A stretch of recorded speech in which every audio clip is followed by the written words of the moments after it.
Hi, I'm Rhoda Gordon. I own Sunflower Photo Solutions and I'm the creator of Dig Your Photos, the only print photo organizing kit on the market. So I just had to tell you a little bit about today. I gave a talk at my local library and it was really all about organizing your iPhone photos, how to take better photos quickly and easily, and how to find the photos you need when you want to share them with your loved ones.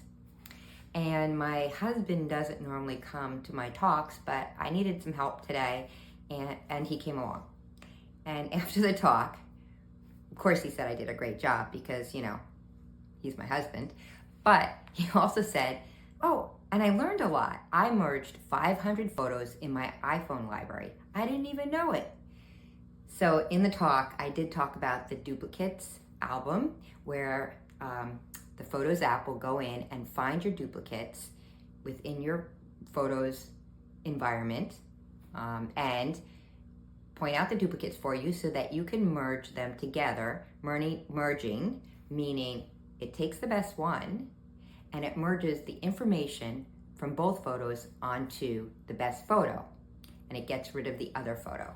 And it's really a great tool, and you can easily, if you've never used it before, just look under your albums and it will be a duplicate album and check it out.